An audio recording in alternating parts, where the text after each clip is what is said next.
Welcome, everyone. Thank you so much for your time. We all really appreciate it. Just the outline for today's session, what we're really going to be covering is the pay equity landscape, business case for change, talk about some solutions that can make compensation teams, total reward teams' lives easier and more automated. And then also kind of just look at briefly um, our system here, our solution, just get into it and see how that works in tandem with SAP success factors. So a lot to cover, but if you don't get through a lot of it, obviously we can always connect in a one-on-one meeting, and I can walk you in more depth through the solution and the system.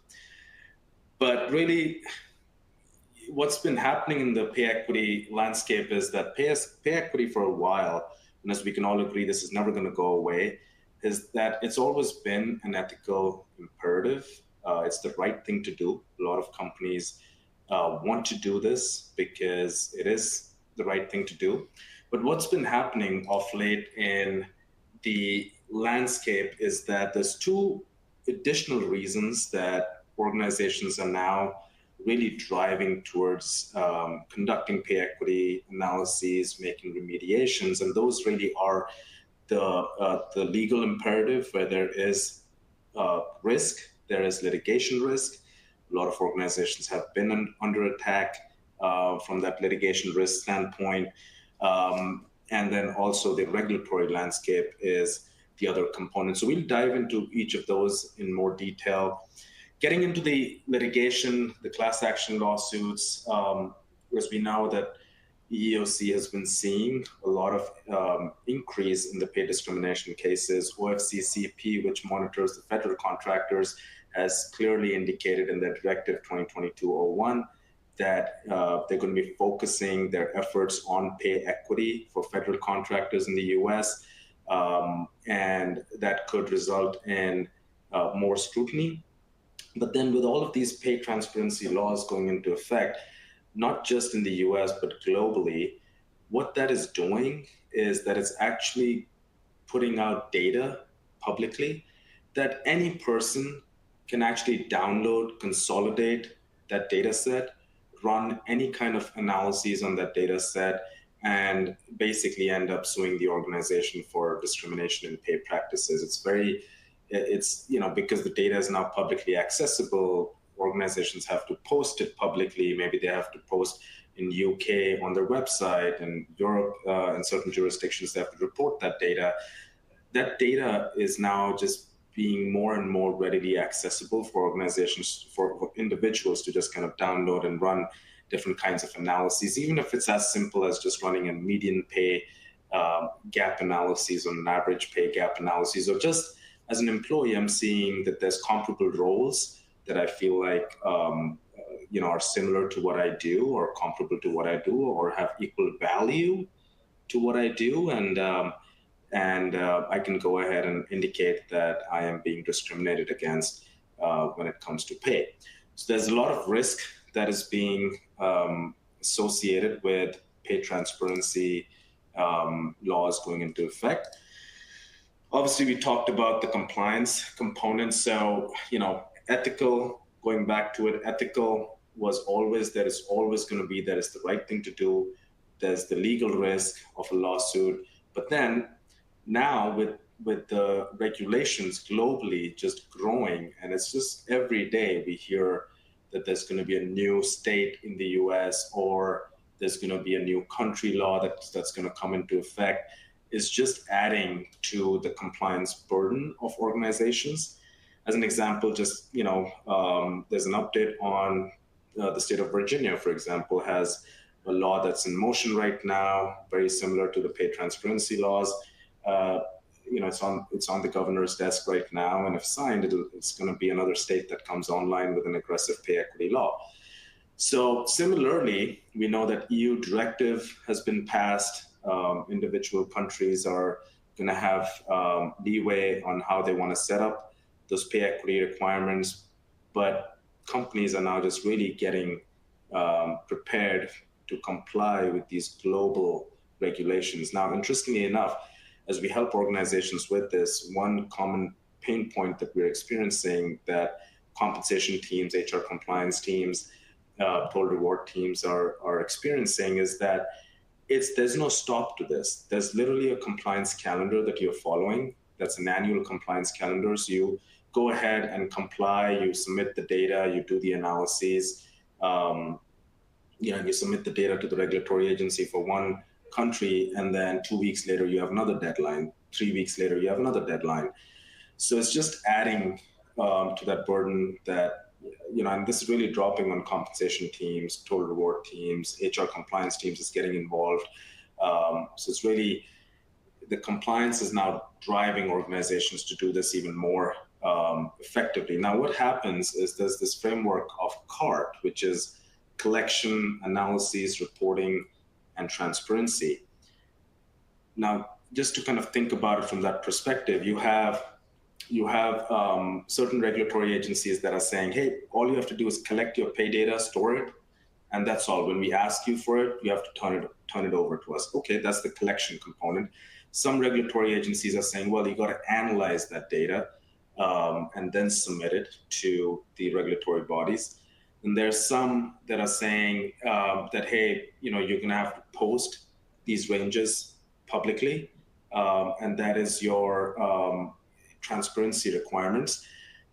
So when you look at that framework, the CART framework, it's becoming even more important for organizations now to get it done right. Just do it, but do it correctly, or just hold off until you can get the right solution. And you have the fundamentals in there, it's defensible, just hold off on doing that, right? So a lot of organizations are not now doing it just, hey, if they're not confident in the analysis, they're not doing it. So it's very important to focus on the methodology now with these compliance regulations going into effect. So when we talk about what is the importance of that methodology is that, for example, if I just take Illinois in the US, now Illinois we know has a pay equity certification requirements where any employee that is based within state lines or is reporting to a location within state lines needs to be included in the analyses. You conduct the analyses, you write a compliance statement, and you get your certification. But then what happens is that, let's say John Doe is an Illinois employee, is impacted. Per the law, you're remediating John Doe. You're maybe increasing John Doe's wage by $5,000. But you're not taking into account other individuals that are maybe not in state lines, maybe don't report to a location that's located in Illinois, and you don't take those employees into account, maybe Florida, California, UK, France, comparable employees or employees performing work of equal value, and turns out that you increase the pay for John Doe just to comply with the Illinois law, and now you've created additional pay equity issues for all these other employees that you didn't take into account. So it's becoming even more important now for organizations to get that methodology right, but also have a holistic picture. It's just not enough to now say, hey, I'm going to just test my compensation policy for equity. That's great. You're going to do that. It's going to say, either your compensation policy is equitable or it's not equitable. And then some organizations will say, hey, I just want to do it from a compliance perspective. Okay, that's fine. It's going to make sure that you're in compliance with the law. But it's even more important now to make sure that your policy is just not equitable, but also compliant. So a holistic view is very, very important. A holistic approach to pay equity is very important at this stage. Now, obviously, from a business imperative standpoint, there's a lot of studies that have been done that have said, that attracting and retaining top talent, a big component of that is DEI, pay equity being one of them. Individuals want to work for organizations that practice fair pay, fair recruiting processes, fair promotion practices. In all, essentially being a fair and equitable organization is where individuals really want to work, and it's becoming even more important. And there's some metrics around that indicates that job postings that actually share the salary data, that's not a range like $100,000 to $500,000, but an actual range, get more applicants, right? So a lot of organizations also approaching it from that angle, and if you are conducting a pay equity analysis internally, one output of that pay equity analysis should really be that you have these equitable pay ranges that are created as a function of that analyses that can then be posted publicly, and you're confident in those ranges because they've been tested for equity. Obviously, the old school approach of doing a pay equity was really doing it either internally, having a statistical expert be part of that team, maybe the lawyer be part of the team, or you're hiring a consultant to do it, or you're hiring a law firm to do it. It was always, it's pretty much like salary survey data, right? It's by the time you get it, it's already, a little stale. Similarly, with pay equity audits, by the time the audits were happening, the analyses were happening, the data that was fed into the analyses, which in itself was a black box, was already stale. So by the time you get the analyses, really you can't do any decisions, you can't make any remediations because the data is already stale. Now you have to refresh the analyses, and that was costing organizations even more money.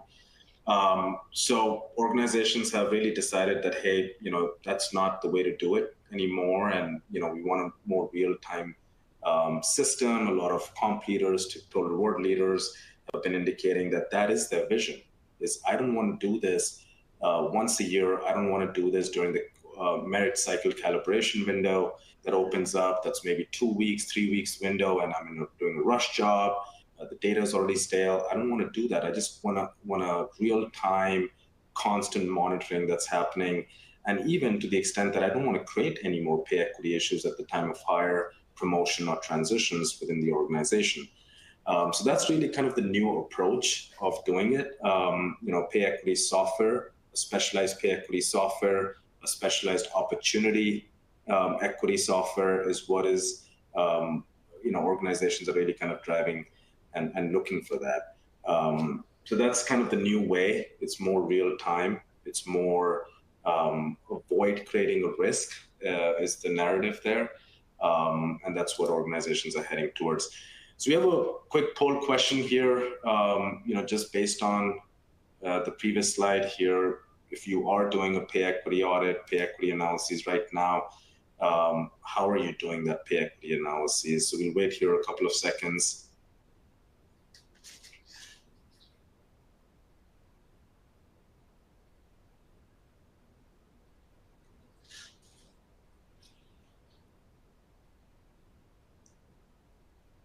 Just wait here a few seconds more. Okay. And I think we'll be able to share the results here. So it kind of makes sense here. A lot of organizations are exploring options now. They may have been doing this internally or with a law firm or a third-party consultant, or even some softwares that were early adopters. But it seems like the majority is kind of exploring options, and it makes sense with everything going on. Different regulations passing and stuff becoming even more complicated. Makes sense that a lot of organizations are just exploring options. So when we talk about modernizing your efforts with respect to pay equity, a big component of that is going to be your SAP system, whether it's on-premise, whether it's SuccessFactors, within SuccessFactors, whether it's Employee Central. It's going to be a big component of modernizing your pay equity efforts, because guess what? A lot of your HR data is probably going to be sitting in that SuccessFactors system or your SAP on-premise system, and that system needs to be talking to your specialized pay equity software system. It's very important, because otherwise you're going to have to wrestle that data into your pay equity system, and it's not going to be an easy task, right? So a lot of pay equity data always sits in the HRI systems, but what we're observing now is that with these global pay data reporting requirements getting passed, a a lot of the data that's required in these jurisdictions are actually payroll kind of data that's not sitting in SAP SuccessFactors, but maybe in the payroll system, and it's individual payroll systems by countries. So the first step in really modernizing your pay equity solution or pay equity analyses is really making sure that you understand where all of that data set is sitting, but then more importantly, is that system which hosts all of this data, is that going to talk to your specialized pay equity system or not, right? And that becomes very important, because if it's not talking, then it's really not automated, and it's going to put a lot of heavy burden on you to constantly keep uploading that data into that system. So it's very important. First step, making sure that your systems are talking to each other. Now, having said that, also what's kind of important is that we want to make sure that when you have a solution around pay equity or whatever solution you kind of go with, the other important thing, the second thing that you really want to consider is that the methodology that's built into that PayParity or pay equity software solution is robust, it's defensible. There's a strong foundation that's laid out. Foundations along the lines of, who should be compared. So work of equal value or comparable work or equal work. How does the system do that for you? How does the system select your wage influencing factors that are going to be fed into the statistical system? How does it do that for you? Making sure that the factors that may be tainted or have subjectivity included in them are not included in the regression model. So you want to make sure that the system that you select, A, is obviously integrated with your SAP system, but B, has a very robust and defensible methodological approach and scalable approach, honestly. That's the other important thing. So that would be something that you should be focusing your efforts on. And our system here it's called PayParity. It's a SAP integrated solution that really is assisting organizations in making this more automated, making it more defensible, just setting the right foundations, as I mentioned, with regulations being passed aggressively, with pay transparency requirements going into effect. It's becoming very, very important to have that defensible approach to your pay equity analyses. So a real kind of quick view into what you should be really looking at as you're conducting these pay equity analyses. And I'll share a different screen here. So what you're really kind of looking at as you do this analysis is you want to make sure that you have an approach of biocomparable employee groups or groups of employees that perform equal work of equal value, which is really different than the comparable employee group. You have that view of what is your pay gap, both in percentage and in currency terms. What is your pay disparity? That's the adjusted pay gap, both in percentage as well as in currency terms.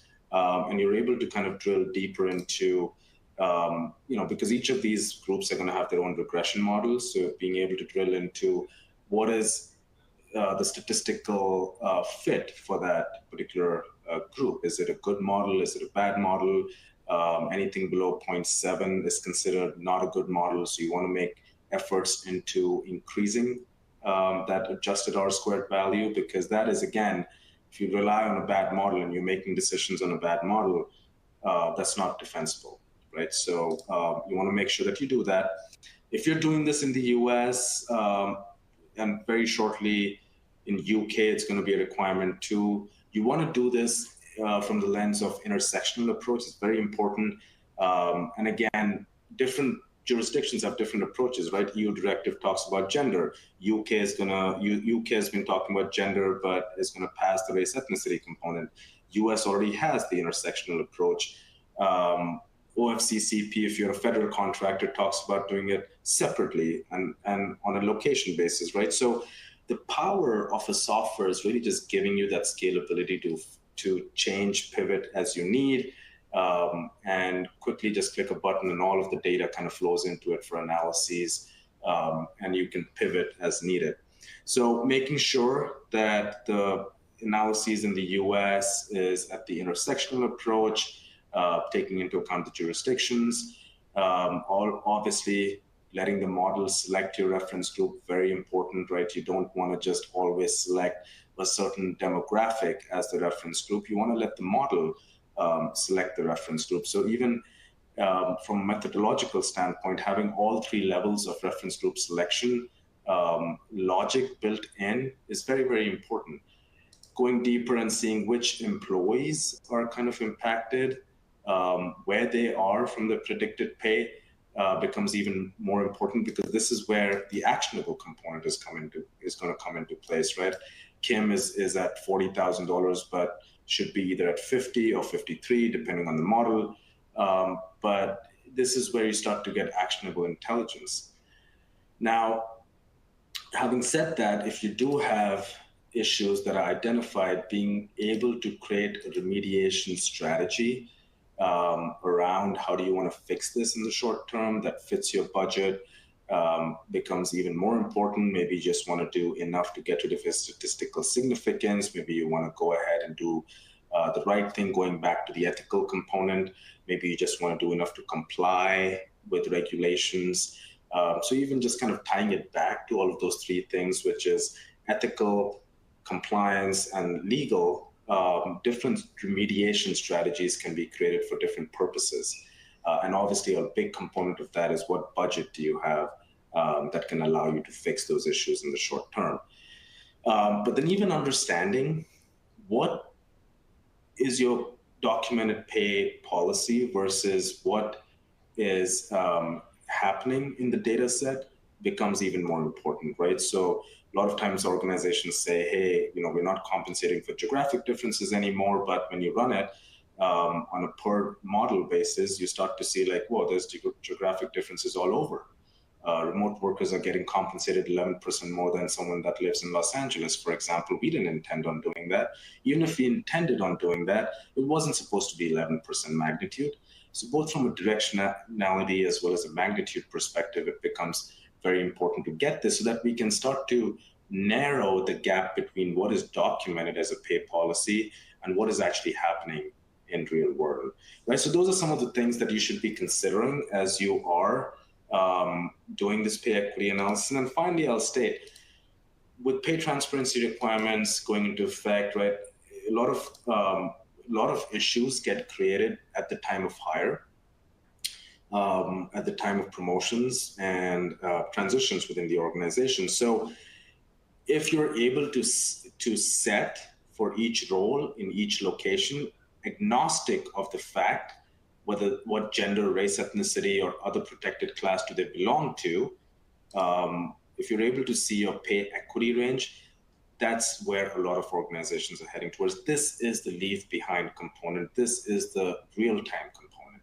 where you can then share this in a very limited fashion with your recruiting team, your hiring manager team, such that they're always recruiting fairly, such that during merit cycle they have access to this, where they're able to promote individuals fairly, transition individuals fairly, and they're not really creating additional pay equity issues. So having this kind of real time running in the background becomes very, very important for organizations. So, just thought we'd kind of share a little bit about that. And obviously, if you have any questions, more than happy to take those questions if you have some time here in the end. But going back into the presentation here, there's some success stories that I want to share with you. Obviously, we're all in the same space, and a lot of times organizations want to understand what other organizations are doing. Is there a success story around that? Is there no success story? And I really want to share that where the vision is for a lot of different compensation leaders and different total reward leaders is that I don't want to do this once a year. I don't want to do this before my merit cycle. I don't want to do this every time I need to make a decision. I just want this to happen. I just want this to be running in the back end. I know it's a really good vision and it's a very difficult vision, but with software is coming into play, that vision is very close to being realized, and especially if the software is integrated with the data set, with the system that hosts your data set, it's very close to being realized. Right, so there's some success stories here that I'm sure you'll get the slides, you can read about it, but there's been tons and tons of success stories around how it's become more real time, how it's been helping them in making more equitable decisions, changing their pay policy, communicating to different stakeholders, whether it's employees, board, leadership, just really, really in an effective manner, like a lot of different success stories, right? Would be more than happy to kind of talk about it. But here's another poll question. Olivia, do you want to take it over? Yes, thank you, Anuj. So before we jump into the Q&A, I'd like to pause and give everyone an opportunity to meet with a Trusaic expert to assess your organization's pay equity analysis needs. If this is something you're interested in, simply select yes, and one of our pay equity experts will reach out to you. I'll leave the poll open for a little longer, and while that's left open, let's jump into our Q&A. So a question that we had here today is, how is your security and user roles set up? Is it role-based such that recruiters access some capabilities and the comp team has some access to something different? How does that work? Yeah, so that's a good question. Of course, if you have recruiters accessing this system, there's going to be very limited access that's going to be given to them, especially that salary range finders where organizations invite them. Generally, they're inviting them using a SAML 2.0 or Okta or Microsoft Azure SAML 2.0 integrations that user permissionings and stuff is controlled by the organization's IT department. But once they're in the system, the recruiters or the hiring managers see a very limited view of the system, limited to the roles that they're hiring for or they're responsible for. They don't see anything around pay equity. All they're seeing is that, hey, the compensation team has just rolled out a new way for us to look at ranges. And that's really all they see. So it's a very limited view. Thank you again, Anuj. We would like to thank everyone for attending our webinar today. Special thanks to Anuj for lending his time and expertise today. As a reminder to our audience, we'll be sharing a link to access this console where you can view the session on demand, access resources, schedule a meeting, and more. We will also make sure to answer all unanswered questions via email by the end of this week. On behalf of Trusaic, I want to thank you again for your participation and have a great day.